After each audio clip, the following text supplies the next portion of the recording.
Welcome to Kellogg's Global Politics, a podcast on current events in U.S. foreign policy and international affairs. My name is Dr. Anita Kellogg, an international relations scholar specializing in the relationship between economics and national security. I'm here with my co-host, Ryan Kellogg, an expert in energy investment and policy. Thanks, and glad to be here. So this is episode 14, and we're recording this on June 19th, 2022. The highest inflation rate in 40 years led to the Federal Reserve increasing interest rates by 0.75% last week, signaling a much higher chance of a recession in the United States this year. With global stock markets tanking and consumers beginning to pull back spending, we ask, was the EU decision to sanction Russian energy imports a colossal mistake? Next, we look at the Summit of the Americas held in Los Angeles earlier this month and the status of U.S. strategy towards South America, including the implications of the current presidential election in the U.S.'s closest regional ally, Colombia. Finally, we wrap up with a discussion about the Ukrainian refugee crisis with an interview with my friend and colleague from Johns Hopkins SAYS, Stephen Schrage. So for our first topic today, one I've been wanting to talk about for several weeks, is the backlash of Russian oil sanctions on the stability of Western governments. So everyone here, they followed me, knows that I have been very critical of the sanctions that initially were placed on Russia, because we have this tendency to want to inflict pain without thinking through whether those specific actions will accomplish our goals. In many cases, we only see the consequences. It takes weeks after they've been applied. And we can see the one in particular, we can see that one of the biggest sanctions is the partial embargo of Russian oil, solidified in the European agreement a couple of weeks ago. We have seen that rather than cripple the Russian economy, Russia is actually set to have higher profits this year from oil than it did last year. Now, the reason for this is that the disruption in supply from these embargoes and sanctions actually led to higher oil prices, which we've all seen and are living through. So for Russia, though, the consequences, even though it's selling less oil and at discounted rates, because the price of oil is so high, it is still making more money from the profits than the previous year. The issue is then not only is the Russian economy not being affected, but then inflation, being as high as it is, destabilizes governments across the world. And so in some sense, we are worrying about democracy in Western countries, but there are other reasons to worry about the destabilization of governments, especially fragile democracies or others, due to inflation and food prices. So I think, just want to reference, I was listening back to episode 10, and I'd made this comment about, it was actually a reference to Fareed Zakaria talking about Saudi Arabia and human rights, and why we can't cut off oil for human rights reasons, because then you have the problem of these high prices. When we were talking, I know you thought that this would be a much longer term effect, and we've just discovered in the last few weeks that the effect is much more in the immediate term. So one of the misunderstandings about what has made the oil price so high is the expectation that it would be easy to replace Russian oil production with increased U.S. production and increased flows from Saudi Arabia. Biden's visit to Saudi Arabia is also a problem because it shows, again, the problem with using economic policy to improve human rights. And sort of Biden going from that position of, we're going to make them a pariah state, to okay, we're going to beg for you to increase production. Yeah, I think it just shows there really wasn't a comprehensive, thought-out process. What I'm curious about this whole thing is, was the EU embargo driven? Obviously, it was supported by the U.S. The U.S. led with the reduction in their own production that they accepted, which already had, consequences in terms of diesel prices within the country. But then to be essentially supportive of EU policy, which I still think was a popular policy at the ground level, at least from the major member states. But if you're going to do that, you better have other sources and supplies lined up, either through expectations that you worked out something with Venezuela, or you've iced the Iran nuclear deal, or you have a tacit agreement with Saudi Arabia before you give kind of the green light to cut off what essentially is almost 2 million barrels a day from the supply. Otherwise, you're kind of committing economic suicide. I mean, it was cited by Moody's this week by their chief economist that the number one reason that we have the 40-year high in inflation rates is due to the spike in commodity prices from the Russian invasion. And you're just like adding salt to the wound. I mean, that was the whole reason of carving out energy from the sanction regime. To go against it and not expect to get smacked upside the head just seems kind of crazy. It was clear there was a lot of magical thinking behind this. I think in general, one of the issues that I had with the sanctions is that they didn't seem very well thought through. Certainly, we didn't know many of the sanctions were going to happen. This came as a surprise to all of us. And, in some sense, the financial sanctions do seem to be working out really well.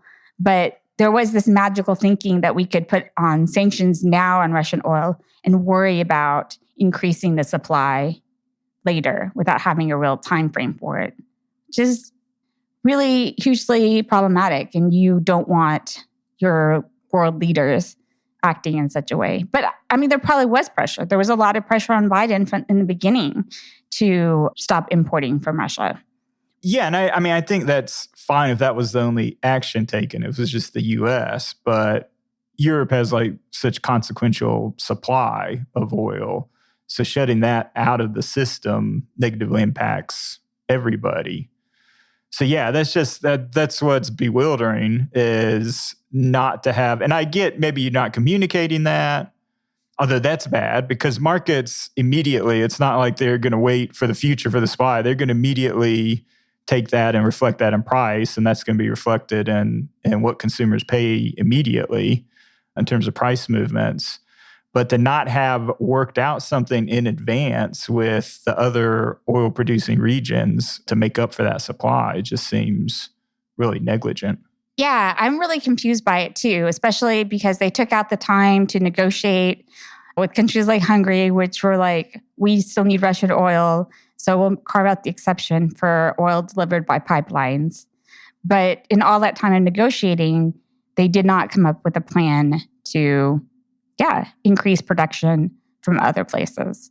And there was definitely not a lot of planning for more of the technical details as well, just beyond the simple increase in production, but the consequences for finding refiners for each part of the process. I mean, I'm not sure how, it's policymaking is always kind of fascinating to me. And I do think sometimes, these international policy decisions are surprisingly lacking like the technical expertise that you would need to think through the consequences of the actions.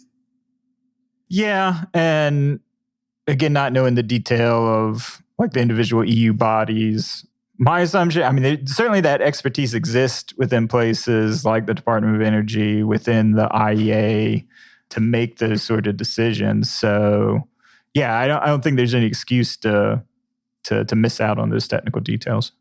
So, the people who have studied sanctions and have been talking about these as we place them on Russia also point out, right, as I was saying, the unintended consequences. We often don't think through those, even when it seems like some of them would be very obvious.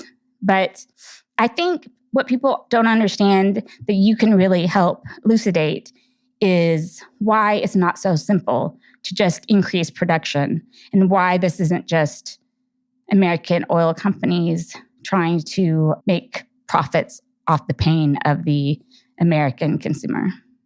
Yeah, so it's look at it from a couple different angles. But the first that we've talked about before is that Oil is a global commodity. It's tradable across borders. So it's much easier to think of the supply of oil not as defined as kind of bilateral trade between countries and securing supply, or even what's you produce within your own borders, but rather as like a giant pool of oil. And that's essentially what affects supply. So what you happen with these EU sanctions is, effectively you've taken out 2 million barrels a day just because it either can't find markets efficiently. So there's not the right type of refining capacity at the particular countries that would accept Russian oil. So for instance, India and China only have so much refinery capacity to process Russian oil. And refineries are big, multi-billion-dollar capital investments. So it's not something that you can just flip a switch and expand, how much oil can be received in there and then how much gasoline you in turn can produce. So it's a complicated system. So that's one element of it. I think the other element, and what's been affecting prices here in the US, is that refining capacity locally. And you've had, a couple different things. So one, you've had about 1 million barrels a day of capacity that has been down since the pandemic began. And that's a result of the destruction in demand. So people working from home means you need less gas. So refiners have, either not made the necessary investments because of this lower demand during that period, or they've essentially maybe not done the repairs or the refurbishments that are kind of typical for part of the plant. So they just don't have 1 million barrels of capacity. So the other element is the fact that, the U.S. in alignment with the Paris Accord and the goal to reduce emissions for climate change is switching over to biodiesel. And that's a completely different process. It's not using oil. I think it's probably using corn and kind of other elements to make fuel. So a lot of these refineries have invested a lot in biodiesel. Well, that's not going to help kind of in this situation in meeting market demands. So to blame kind of the companies and their ability to kind of meet this situation, I think is short-sighted.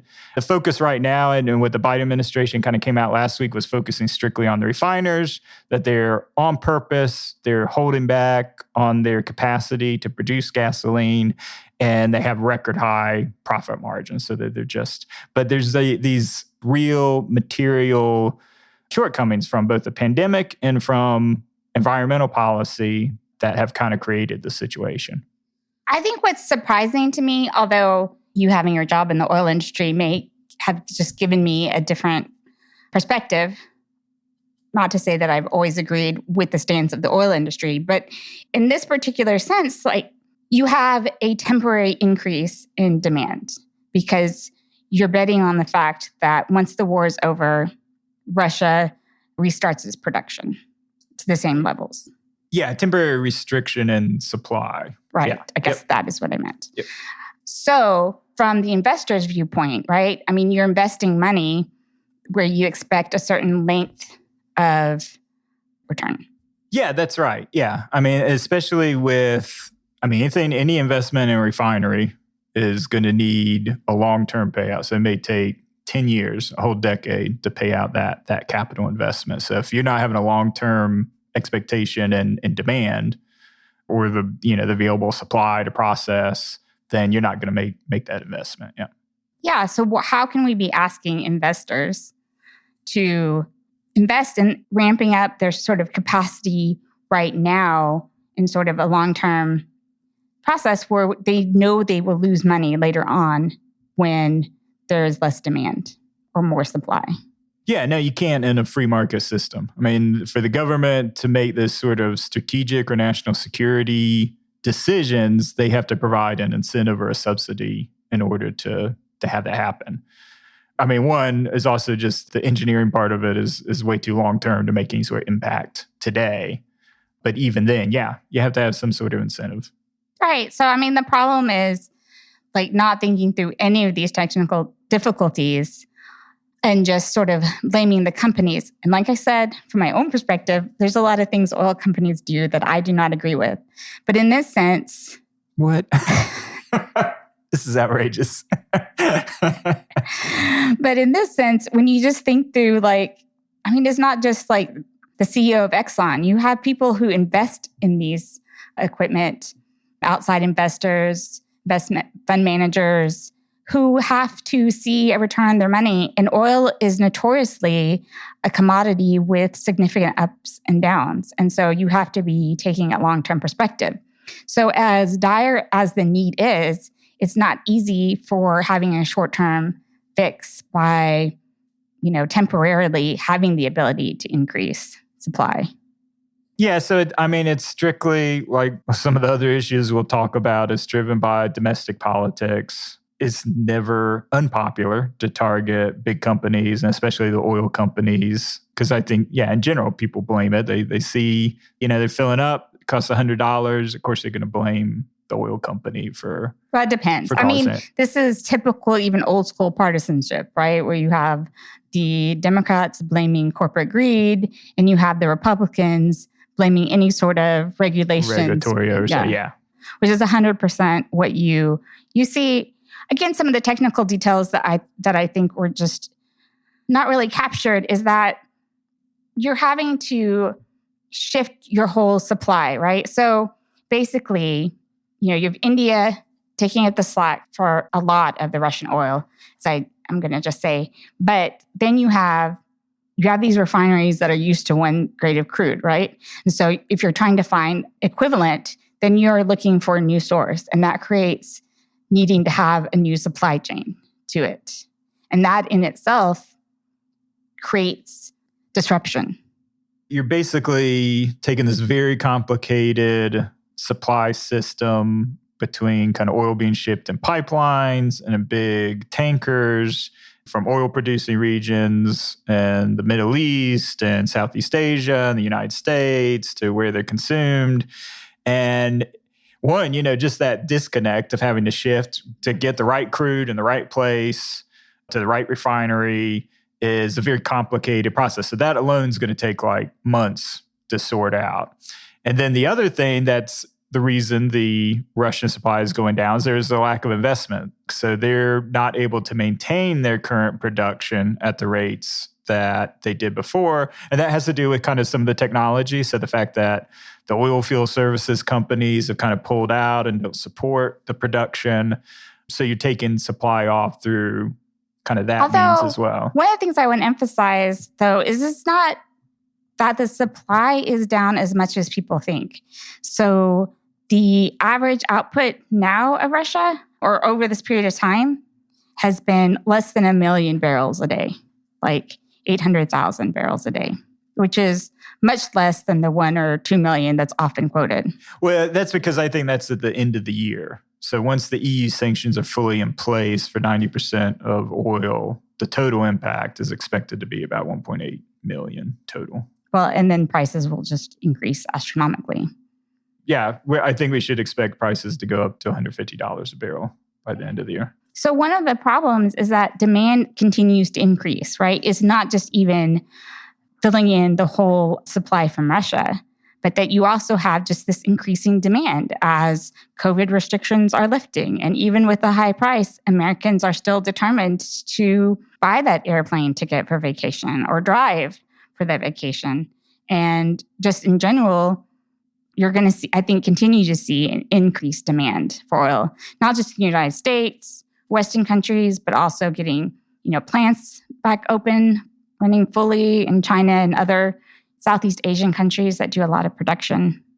Yeah, there's an extremely bullish case for oil because, consumer demand for it has been robust, and I would expect it to remain robust at least through the summer before it you see some demand destruction. But then, China had been in lockdown for a good chunk of Q1 and Q2. So they're coming back on. There's a much greater demand now from China. So between those things and the reduction of supply, it makes a very case for higher oil prices going forward. Right. And so these are really important. And I think, Governments, well, one, this is a problem with government policy, a lesson going forward about thinking through these things. And I don't know how you change things now, but governments cannot just sit on the side and intervene. And I don't know how they do that. And I know they don't know how they do that. But, we talk about raising interest rates as a source of recession. This combined, if oil prices just continue to go higher, then that's going to be a huge drag on the economy. Yeah, you will reach the point where you have demand destruction, and it'll just lead to lower activity levels and kind of accelerate, combined with the interest rates, into a recession. Yeah. Right. Combined also, when oil prices keep going up, the goods keep going up too, right? So oil prices are not at all. It's a stagflation. Just about at the pump. It's the transportation of items, every part of the process. So I think that's often misunderstood. Yeah. Then I want to just talk about Saudi Arabia and how that kind of goes into our next discussion about Latin America. But, Biden is really struggling right now in the fact that he has to go to Saudi Arabia. And Saudi Arabia's leader he has refused to talk to before. And the world is so desperate. Like, the economy is desperate. He and the world need some relief from Saudi Arabia, who's just held out during this entire process. But the problem is, the reason why he wanted to isolate and make Saudi Arabia a pariah state is because of human rights. We keep justifying certain economic policies based on human rights. And I am very critical of using that. Of course, we should use every mechanism we can that it will be effective to improve human rights. But security and economic policy are not the ways to address it, particularly because you just have to work with these countries. Saudi Arabia is horrible. What they've done in Yemen has not gotten enough attention. We talk about China, Uyghurs. We don't talk enough about Yemen. And these are the countries we know about. There are a lot of countries that we work with that have atrocious human rights and are doing really terrible things to their people and groups of people. So Biden has shifted, I think, too much to a moralistic foreign policy, right? We had Trump, which was completely amoral and praised the authoritarian nature of these leaders. And it was clear that he was not bothered by the Uyghurs. He put no effort, gave no signaling incentives for countries to improve their human rights record. And I think Biden has gone too far by saying, we're going to have this moralistic kind of policy, and that's really problematic. And I guess this goes into our second topic, which you can introduce more, but this idea that, we're not even going to work with countries that are not democracies, and somehow that's going to incentivize those countries to become more democratic, is really, as far as I can tell, very flawed. And the U.S. has tried to use economic power and others to have been doing this for a long time. And not only has it failed, but it's created long-term repercussions. And one of the reasons why many embrace China is because China isn't trying to change their form of government, where the U.S. is always trying to change the form of government. Yep. So I think that's a good segue into our second topic, which focuses on the U.S.'s kind of South American strategy, or really their lack of strategy. And then talking a little bit on the recent outcome from the Colombian election, kind of what the consequences are for U.S. foreign policy in the region. So 2 weeks ago, the U.S. hosted the Summit of Americas, and this has been a summit that was first initiated in 1994 under the Clinton administration as a way kind of in the post-Cold War world to unite, what was at the time a kind of optimistic and growing democratic movement within Latin America. The U.S. was kind of at the height of its power. The conference initially was actually very well received. And I think every participating member and member country was very hopeful kind of going forward. And the end of the Cold War, which, obviously didn't have the best relationships between Latin America and the U.S., kind of the battle against communism. So it was seen as kind of a fresh start around liberalization I think and that's the support for important democracy. thing. So what happened in the 90s in all of Latin America was liberalization of their economy, going from import substitution to one based on free trade. There's a later backlash because of that, which we can get to. But at the time, that was part of this optimism. Yeah. So kind of with that background, basically the way that this latest summit was rolled out, and again, this is the first time that it was held in the U.S. since that initial meeting in 1994. And what stood out was how half-ass it frankly was. There was very little planning that went into the effort. And it was really dominated by this whole issue on the guest list. And essentially, again, to your point, the Biden administration took a very moralistic stance in regards to who was invited to this summit and said, well, only democracies can be invited to the summit. So didn't invite the dictator presidents of Cuba, Nicaragua, and Venezuela. Now, as a result, then you had Mexico, who Andres Manuel Lopez Obrador, or AMLO, I don't know how that's like AMLO or AMLO. I'm not sure how that's referred to in the shorthand. But he's, kind of famously center left. We protested against this refusal to invite these individuals and said he was going to attend himself, which is a big blow. I mean, to any sort of credibility. I mean, Mexico, one, is I think the U.S.'s biggest trading partner. We're close to it. And two, next to Brazil, I think is the most substantial member of the Americas, kind of between Central and... Mexico was for a long time. I think China has a... has it? Okay. Yeah. Yeah, I mean, it's ridiculous because if you are thinking about what your goals are for the region, to think that you can do that without Mexico, which is the country that links you to the rest of the region and has a lot of influence. And it's not like he's so left. He's worked well with the United States in some of their objectives. This idea, I mean, it probably drives me crazy the most about Biden's foreign policy, because what was their actual goal? And how did he think you could do it with not speaking to some of the countries that are kind of critical to those problems? Which is a huge break from the Obama administration, right? Which wanted to have some diplomacy repaired between the U.S. and Cuba, and went in a totally different direction with still having like inspirational morals, but not trying to say, oh, we're only going to deal with democracies, which also is not going to help us very much with, sliding democracies either, right? Democracies that are weakening and going more towards authoritarianism. Yeah. So no, I mean, I think those are all really spot on. And, I think the Latin American leaders were surprised because you mentioned the Obama administration. I mean, Biden, that was a big chunk of his portfolio as VP and he made like a dozen trips down to Latin America, was very engaged. So they were very hopeful that, okay, this is going to be like night and day compared to the Trump administration, going to be deeply engaged. Biden has this history and cooperation and interaction.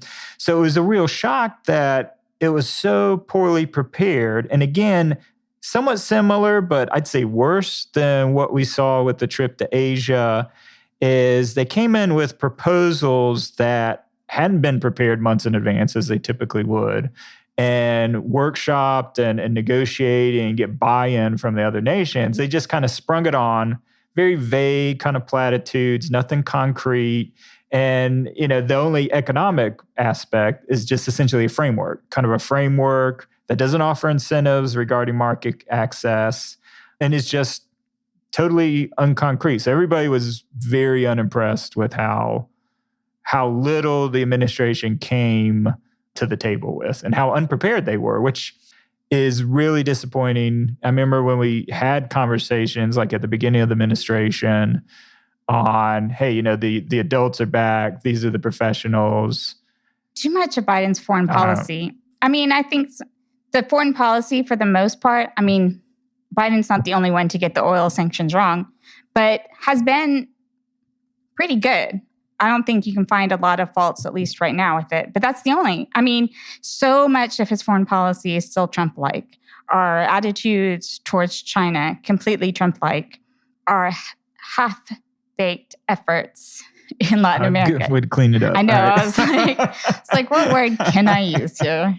Don't get an explicit tag. But no, so having taught Latin American politics, you have to understand, too, that there's this real tension between the United States and Latin America, that on one hand, they seek the investment and money that they can get from having good relations. But not only did you have during the Cold War, the U.S. being suspected of engaging in military assassinations and U.S. war colleges training leaders who were then military leaders who were responsible for...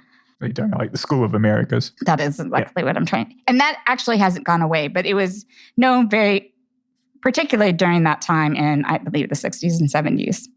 Then the 90s, as you were saying, was optimistic, but liberalization did not work out that well for most countries.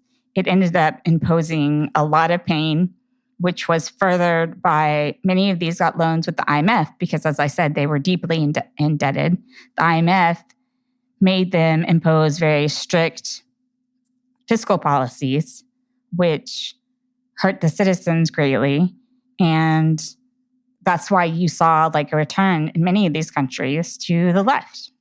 Yeah, no, definitely. And I mean, I think what this goes back to is, similar to the situation in Asia, is that the U.S. is crippled because of its domestic politics. I mean, Biden can't take these actions around immigration, around trade, because of the severe political consequences of it. I mean, even the stance around the attendee list to be weak on Venezuela and Cuba is to cede all competition in Florida.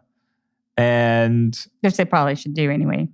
Yeah, but you still have congressional races there that are important that you don't want to cede like full control of all those House seats to Republicans because your leader of the party is weak on Venezuela and Cuba. And then trade, like we talked about many times, is toxic to both parties. So you can't offer up market access because it's politically toxic. Now, I mean, what real leaders should do is to compellingly make the case on why this benefits U.S. consumers, inflation issues, all of that.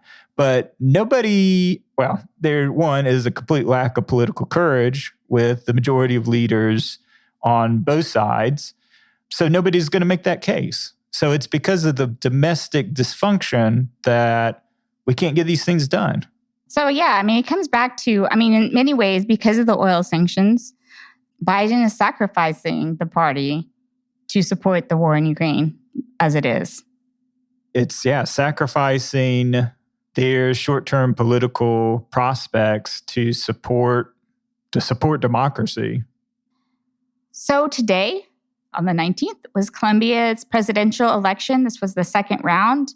And certainly as we prepared for this, there was not a winner yet. But just before we started taping, we found out that a little surprising given the narrative before the election that the leftist president, Gustavo Petro, will be the president of Colombia.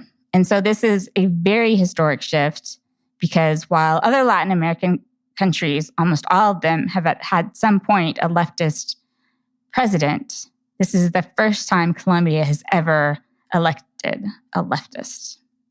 Yeah, I mean, this is enormous. In the 200 years that Colombia has kind of existed since their independence from Spain, they have never once had somebody left of center. They've had plenty of left of center politicians who were assassinated before gaining power. I'm half surprised and will still be a little bit surprised if something doesn't happen to him by August. Not to be dramatic, but just there's that history of that. So yeah, this is enormous. This is consequential. That being said, I think similar to what we saw with Pedro Castillo in Peru, I think he's going to be extremely constrained by the legislative, by the judicial branch, and definitely by a unified front of all of the elites within Colombia. Yeah, so I want to talk about some of the dynamics between the two. I was listening to a podcast by a Latin American think tank, and she was placing a lot of these things in context that I hadn't thought about. Like, this was the first election ever where like physical security wasn't prominently in people's minds in the election. So people were not voting on security. One of the successes of having the peace pacts that were signed by Santos has been that security was more of a problem in terms of domestic uprisings and, Duque being the least positive president and firing on citizens, right? There was more of that, but no one was worried about the bombings that you used to have in Colombia.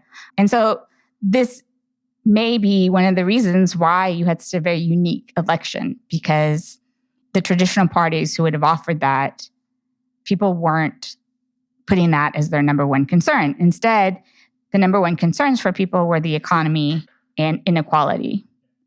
And, as we talked in the last episode, because I'm very fascinated by 70-year-old populist who ran the entire campaign on TikTok. It had changed a lot of the narrative in the last couple of weeks, because up into this, everyone thought, Pedro was almost guaranteed the winner. And with Hernandez's just like meteoric rise at the end, and they were polling very, very tight, that people kind of shifted to think, here the elites managed to kind of asserted their will again. Yeah. Yeah. I think, to be honest, I think this is a really healthy sign for Colombian democracy. Again, assuming he makes it in the office and serves a full term. Because, to your point, security is so dominated, especially recent modern Colombian presidents and their elections, that now you see a true emergence of, an opposition party that can balance out and do what I think Santos wanted in terms of, or at least push in that direction.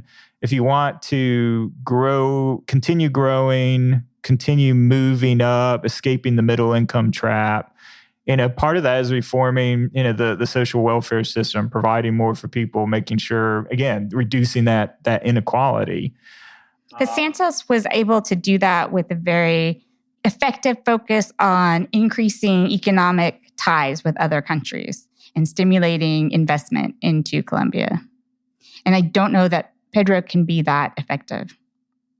Yeah, that's what I'm hoping. This guy will be pragmatic in his approach, realize how constrained he is from the other branches and the elites, and see kind of that middle path where, instead of focusing on, the Chavez path of nationalization, which obviously, is zero ability to do, but to focus more on the social democracy kind of approach, where I know about the Bernie, the twin things of free higher education and universal health care, but working towards those, we're getting a compromise from legislation where anything that kind of advances and reduces inequality is going to be like a huge win. Definitely. And maybe the elites will be relieved that, hey, this guy isn't pushing Chavism and nationalizing our industries. And yeah, I really hope, though, that they find this. Because, yes, as important it is to address inequality, I think it's also important to increase growing the economy. And that requires some compromise.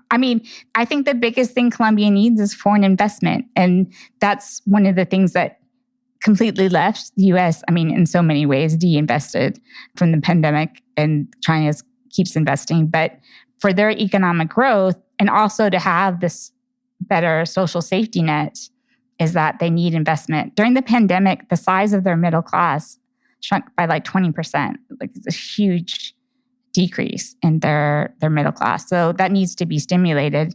Finding the right policies. They have to reform their tax system. They have to, in order to build kind of a basic social safety net, to improve education, improve the human capital in the country, to invest, to make it an attractive place to invest in, they have to increase taxes. I know he's targeting the 4,000 wealthiest Colombians and to raise taxes. That'll probably be his biggest battle. Where I think he needs to give, which I think is insane, is he's come out and said he's not going to invest in the oil industry anymore or additional oil exploration. And prices being this high, Colombian economy, to my knowledge, is still 20, 25% coming strictly from the oil industry. I think it's higher than that.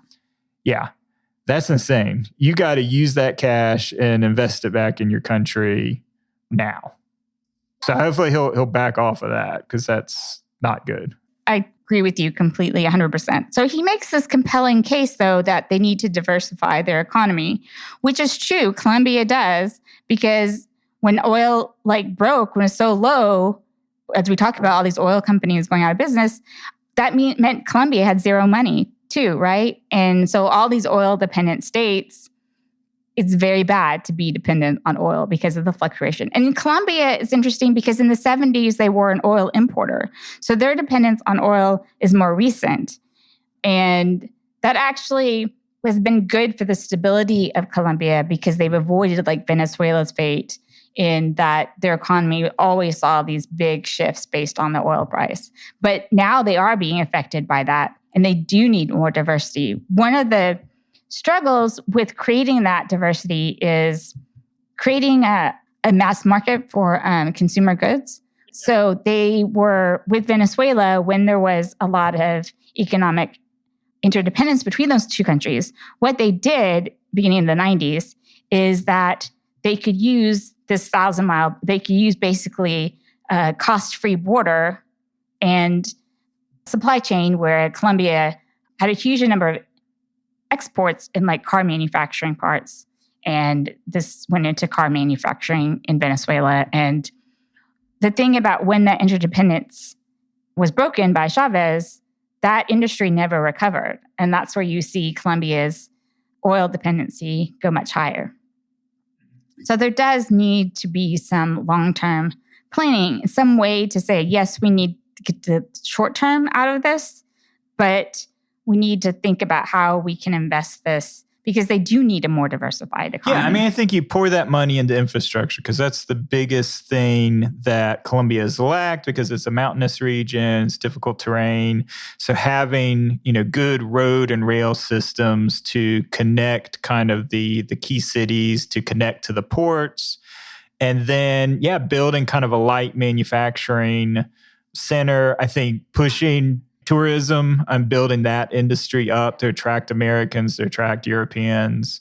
Now that you have relative safety and... Yeah, Colombia is beautiful. But That's why the one thing I worried a little bit about Narcos is just the very first time I heard about Colombia and, that your boss was from Colombia was just the violence from drugs. And I was like, is it even safe to be in Colombia? Because there's some very high profile American kidnappings there. And so there does need to be this push. I think it's a great place for tourism. I mean, learning about it, there's all these really beautiful areas of Colombia that could be built up as ecotourism, right? Which is also putting some of that money into protecting these places and the environment. Yeah, so I mean, that's the key is, and if you need to bring in countries like Norway, I know Ghana has done that on the best use. If you're going to, use this oil revenue, that it gets poured into the kind of the right investments, right areas. But I want to say, building up a light manufacturing industry, that's hard for Colombia to do by itself, to have the economies of scale. And so that's a problem that I don't know how you solve.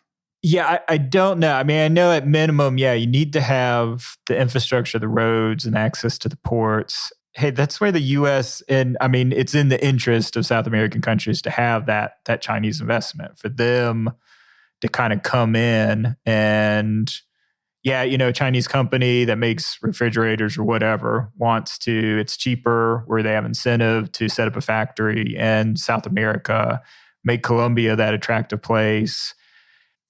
China has been competitive because they were able to build the road then from the port to the factory. And that's how you build up kind of light manufacturing in those areas. I mean, that's how I would use China if I was Colombia, is to attract kind of light manufacturing. That is what a lot of countries.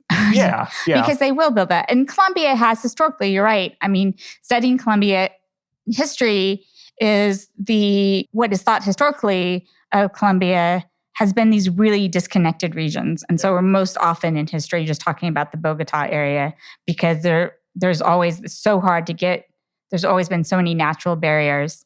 And then we can see even in modern, like it's expensive to build those kind of roads. But they have a huge advantage having both a Atlantic sort of Gulf, I guess that's Atlantic coast and a Pacific coast all within their country. So they have that ability to export to Europe, export to Asia.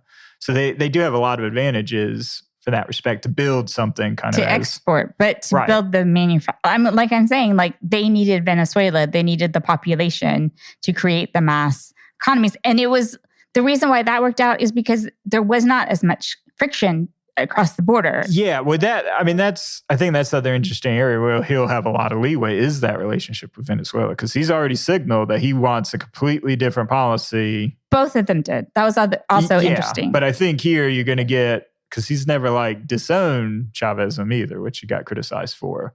But how far is he going to go? What's that relationship going to look like with Maduro? What's kind of interesting though is, and I think maybe this is why you saw Hernandez go this direction too, although he also made some nationalist derogatory statements. But the fact is that the exodus from Venezuela of so many huge portions. The refugee issue, yeah. Have not traditional refugees, but basically leaving for economic reasons and such, right? Kind of in a reverse flow, because actually that was what Colombia did to Venezuela until the 2000s, because one of Chavez, in order to get the vote, one of the smartest things he did was give Colombians citizenship. So they all voted for him, and that helped boost his numbers. But yeah, it's hurting the economy. It's hurting stability. There's so much of them. And again, no support from the United States or other countries. And so, yeah, reestablishing that relationship, I think, is crucial. And I think, that it could be a good thing because, again, there's a lot of complementary, would help economically. On the other hand, I'm not sure that Maduro at all is interested in that. But both of them saw a need for it. And I think this is the advantage that you have from not getting like a very conservative right leadership, which you've seen with Uribe and Duque, because there isn't that push like, oh, we must punish them for not being a democracy and such. Okay, so wrapping up, what's your first impression on good or bad for the U.S. in terms of the outcome of this election? I think it will have a small degree of negativity. Okay, in terms of? Perception of working with the United States, more emphasis on its security abuses, aerial immigration, and other sort of crimes that the U.S. has been implicated in, especially during Plan Colombia massacres and things like that. I think the U.S. will not be very positive about some of the economic policies that Pedro wants. And he's also talked about he wants to renegotiate the free trade agreement to make it fairer. And the U.S. definitely will not do that. Be receptive to that, yeah. Mm-hmm. Yeah. So what about you? Yeah, I would agree. I think in terms of the business relationships and kind of the trade and investment, probably not so much, just because there are a number of very powerful forces and individuals aligned against Pedro. So I think anything that he would seek to change is going to be limited on. That being said, presidents in most Latin American countries have a lot of power and a lot of leeway. So, but I agree. Yeah, probably negative around the margins, but longer term, I don't think will. I think they both benefit from the relationship. Yeah. So, but I think the small decrease is still significant because at the same time you have China. Well, that's the thing. U.S. has such a little foothold. And Colombia is probably one of those countries that hasn't been tight with China. Exactly. And now this has opened the door for China. Yeah. So I think there are definitely some negatives for the United States. Yeah. Yeah.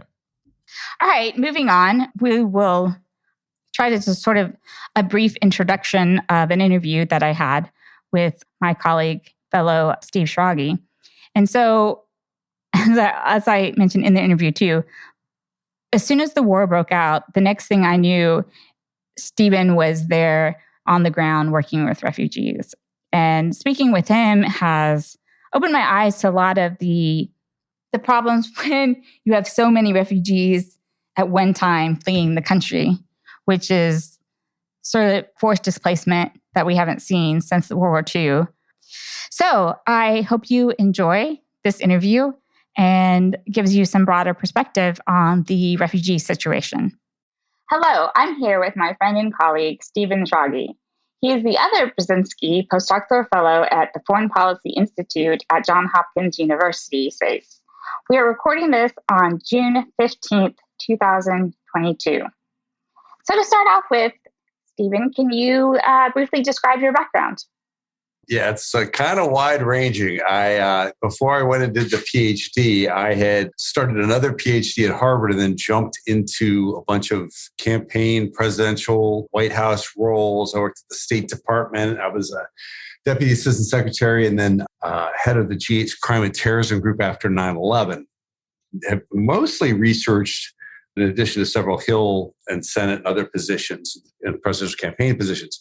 A lot of my research is focused on kind of grand strategy and presidential campaigns and the overlap between politics, economic strategy, and national security strategy. I believe the thing we're going to talk to you about today, or talk mostly about today, is something that has kind of come up out of more of my operational background past, where I used to run about $2 billion in border security and global crime and terrorism work, which brought me to the Ukraine border slightly after the war started, and kind of witnessing a lot of things there and trying to document and address some of the challenges that have grown out of that, particularly on the Polish-Ukraine border. Yeah, so one of the things that I deeply admire about you is that as soon as the Russian invasion of Ukraine began, the next thing I know, I heard that you were headed to the Ukrainian-Polish border to help with refugees. What led to that decision, and had you prepared for the possibility of doing this before the war began? Not really. I had approached by a friend that had done a lot of operations for the U.S. government, including like food for peace programs and rebuilding things in Afghanistan and Haiti. And he was heading over and knew that I'd worked on a lot of these issues as well, and was just seeing if I could help. So I came over, and pretty quickly, some other people I was with were tasked by some of the UN officials there to kind of do an oversight of the refugee reception area right at Medica, which is the main border crossing from Ukraine into Poland, and really the main border crossing of the entire war. And the things that we saw there, really what led to my concern about human security and kind of some of the basic 101 security against human trafficking and other issues that I saw developing, and led to my kind of wanting to dive into those more further, up and down that border. But I had not anticipated any of that going in. Having worked a lot in Afghanistan on border issues and kind of seeing the issues and somewhat of the debacle that happened at the end of our Afghanistan withdrawal, I kind of really felt motivated to just try to go over and help out however I could once I saw, what was developing on the Ukraine border. Yeah, so impressive. And I know you did that pretty much independently, but funding your own money. So for me, I was really surprised to learn that there were no mechanisms in place to prevent the human trafficking issue of Ukrainian refugees. In fact, I think like a lot of people, it's just something that hadn't really occurred to me at all. So as you kind of already answered this, but was this an issue you were thinking about, or was this purely something you discovered when you were there? And why don't you describe the problem a little bit? Well, it was kind of a combination of both. By my background, when I was at the State Department, I was the Deputy Assistant Secretary for International Crime and acting Assistant Secretary a lot for those positions. We oversaw a lot of the border security and international crime work, particularly with the Special Ambassador for Human Trafficking at the State Department. So things that I'd worked on, particularly in the region, we run what's called an International Law Enforcement Academy in Budapest. I knew these were serious issues in the region and globally. And when you see a situation where in this kind of tragedy, there's millions of women and children unaccompanied and often highly traumatized, just flowing across borders, it's something that you would think, would be obvious that people would be concerned about. And there were concerns about it. And there were, some people, that eventually put up flyers and notices and the like. And I don't want to downplay too. I don't know if I mentioned earlier, but just the heroism of so many people coming out to provide food. World Central Kitchen, Jose Andreas' group in Washington, D.C., groups from the UK, Six United, a group of individuals that came and provided Indian food to the refugees. So there's incredible outpouring. Polish people providing houses, people providing rides. What was really lacking was the security dimension of that, kind of the overarching check on people that may not be there for the best interest. Like people have said while they were there that these conflicts bring out the best in humanity. They bring out these heroes pouring out to help these individuals, but sometimes it also attracts the worst, people that are exploiting these situations. And you just heard so many stories of these people, especially volunteers that were devoting all their personal lives and savings to this. And they would witness things like vans of suspect characters being driven off, that they were the ones spurring the police to act. And, sometimes they would catch them. Sometimes things seem to slip through the cracks. People seem to be targeting women through the fence, and they would raise this and the officials would kind of blow them off. I personally, other people have raised this with international aid officials that just said, oh, this isn't a problem we're focusing on or somebody else's issue. And that, to be honest, was extraordinarily disheartening to see that, and to see even, when we tested the areas, how easy it was for people to infiltrate and kind of walk off the grounds without any kind of security perimeter. Early on, there were stories of people that then showed up later in databases as having criminal records, even pedophile records, being engaged with refugees and volunteering and participating in this, even one posing as a medic. So there's all these stories that there was almost very little reaction, almost dismissive reaction from the people involved, and no real hierarchy to institute the kind of security that would be needed to provide, even basic security for the people coming across. So that was really disheartening. It got better slightly over time, but there was just probably 3 to 4 weeks ago, it was still quite unprotected and at high risk. I will have to say I was at a meeting today that I can't disclose all the impact of it, but it was a senior official where they said that they are finally, and this person seemed passionate about it, and they seemed to recognize that this had gone on far too long, are finally putting in the mechanisms and the infrastructure to provide that kind of security and resources towards human trafficking. The big question is, why did it take so long? And why was there kind of this leadership failure to, even though people were raising it, kind of dismissing it and not confronting it? Yeah. So I imagine on this issue, like all refugees would be pretty vulnerable. You have a lot of conflict in Syria, Afghanistan. So how did this situation in particular differ with the other groups of refugees that you had worked with in the past?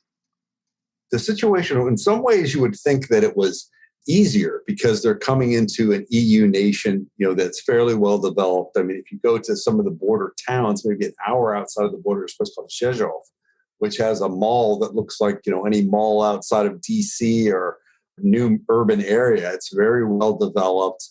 The people have a very high standard of living. But I think part of the flip side of that was that there were conflicts over who was in charge of different areas and different responses. There was also, I believe, a kind of overall feeling, and this is even from a promotional video on the Polish national airline, that Poland did not want to be accused of having "quote unquote" Polish camps, which is a sensitive political issue because of the location of Auschwitz, some of the concentration camps, obviously a very disturbing history and dark period that the current Polish leadership didn't want to be associated with because, and claims it was obviously German-led things that happened on their soil, but it didn't make them Polish camps. So there's this effort to push out the refugees as fast as possible, as opposed to keeping them in centralized, secure areas. And along with the conflicts of whether the nation would want a UN operation running on its soil, whether different subunits of the government would be in charge, whether the local NGOs, who would be given authority over it. So all these conflicts led to this void and gap of authority And I think led to the situation where people were pushed out and left more vulnerable than if it had been even in some places that were far less developed than Poland, where here the fact with Europe's borders, once they crossed into Poland, and we documented this, you could walk right outside of the main border area at Medica, where you had all these CNN and other people filming things. You could walk off with a woman and child to a car and basically drive. Once you're there, you can drive off anywhere in Europe. So challenges just increase exponentially by not having kind of a centralized control or monitoring system. Yeah, I mean, it sounds really disturbing. I'm glad that they seem to be doing something about it now. Obviously, like you, the war has gone on until over 100 days now. Also, after you brought up the issue, when I had talked to people, they had just said it was like almost impossible to put an infrastructure in place. But I disagree with that. I mean, some of the things were so basic.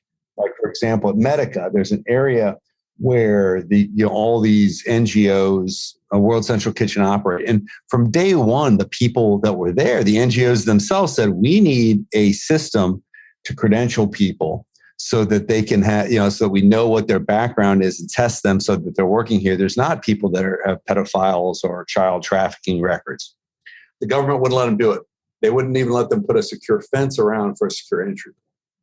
So that's something that could have been done with a couple $1,000s, in like 48 hours.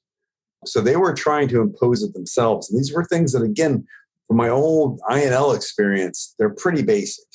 You've got hundreds of millions of dollars. You can't have someone that speaks Ukrainian meeting them at the border and talking them through all these issues. I mean, we randomly helped a couple people just because we stumbled across it. But without those kind of random occurrences, it was more disturbing. So there's things that were kind of it wasn't rocket science. It was things that people that have been through this 20 times would know, instinctively, but still were not done, even though they were flagged repeatedly. Yeah, I think that's really important because, like I said, I did get into a conversation with a European official who had come to visit. Just want to kind of deny that it was even possible. So disheartening, but I think it's important to focus on it. I think the reason why, certainly one reason that people may have been dismissive or got away with it for so long is that no one has really put this issue out there. There's so much else to focus on Ukraine that I was told that NPR did one story, but I never even heard it. So I think that it's important to bring this to people's attention. Yeah, no, there have been, and just looking at this over the last week, because one of the things that, because we got such resistance, we raised it with the embassy, with the ID, we've raised it 3 times with the general coordination meeting right outside of Zhezhov that included all the member governments, the EU, everyone. This is now going on almost 2 months ago. So the idea that they did not know about it is completely not accurate. But it was dismissed, it was downplayed, including by UN officials. But if you saw, there's a U.S. Institute of Peace event, I believe, last week. I believe her title was the High Commissioner for Sexual Violence, said this is a crisis. So I think eventually it is getting out. But the big question is how many thousands were exposed because people stuck their head in the sand. And I mean, even it's funny because I did an interview with Good Morning Britain, which is like their Today show. It's probably their most popular morning show on the BBC, and showed all this. And that was probably a month ago. And while we were doing that, we also did an interview with CNN. I think it was a European CNN branch, but there was an individual there. And he was kind of a suspect looking character in a bunny suit running up and grabbing children. And the children did not look very receptive. They looked like this person was kind of forcing themselves on them. He took off his hat, his costume, and had the greased back hair. And we were just like, this looks odd. So why don't we, and the woman that I was doing this research with, who's been fantastic, Lee from the UK, Lee Wannick, she was like, well, we should go check on what this person did. So I went and talked to the person. We actually entered his name. He was an attorney from Kentucky who was disbarred for threatening to kill his own child. And this was someone that was actually credentialed to work there. And this is a random occurrence while we're there filming, saying nothing's being done. So the fact that people then are making claims that, that nothing could be done, it's relatively basic. I mean, that was a Google search. It's really disturbing. And again, I think it's, that they're finally waking up to it, but it beats people down. It's like there's only so many times you feel like you can be the skunk at the picnic raising this. And that's what happened to a lot of the people at the reception point with the NGOs. They said, we raised this to the police over and over and over again, and they just shot us down. Said it's no big issue. I had the UN official say, well, we have a report. We raised this with the police. They said it's no big deal, so it's not an issue. And this was even after someone was caught at the hotel where the UN stayed, which is, I think, the Blue Diamond Spa right side out of Medica. There was a story, I believe it was in the Times of London, that a person in a Tesla carrying 2 women and their children stopped there to refuel, and the women knew something wasn't right, ran and got the spa manager. And the spa manager came out and had like a yelling fight with the guy, and then the guy sped off. So they may have busted a trafficking event at the UN's very hotel. And this is the same, this is a week later, and they're denying it's an issue. So I think there may be some kind of psychological, and I don't know the research basis for this, but I think maybe even when you looked at the Catholic Church pedophilia scandal or some of the other things that have happened, aren't issues people naturally want to raise or naturally want to have to confront. And it's easy to just deny it or wait until it's right in your face to have to deal with it. So unfortunately, I think people wanted to kind of tell the happy stories of all the things they were doing for refugees. And this was kind of a darker side that people were more resistant to dive into. Yeah, that's a really interesting take. As I said before, I think this is a really important issue to inform people about, and also, have this experience and help inform future scenarios to prevent this from happening. And again, I admire a lot of what you're doing, and hopefully you will come back to talk to us and tell us what you found and sort of update your findings and what we've talked about. Well, thank you. And thank you for putting this together and for getting this out there, because I think it is a very critical issue that's overlooked. And I'm hoping it will be addressed. And, again, I plan to reach out to some of the officials that, the discussions involved today, and hopefully see some real tangible progress. Thanks again. And thanks for putting this on. Thank you. Well, I think that brings us to the end of this episode of Kellogg's Global Politics. You can visit our website at www.kellogg'sglobalpolitics.com and follow us on Twitter @GlobalKellogg or me @ARKellogg. You can also reach us by email, Anita at kellogg'sglobalpolitics.com, and myself, Ryan, at kellogg'sglobalpolitics.com. And as always, please see our show notes for the articles that we mentioned in this episode, and leave a rating and review on your favorite podcast provider. You can also find our Facebook page by searching Kellogg's Global Politics. I found that that's the only way you can get to it, by doing the Facebook search. But we're trying to build an active community there, so I hope you will think about checking us out there too. Thanks, everybody. Bye.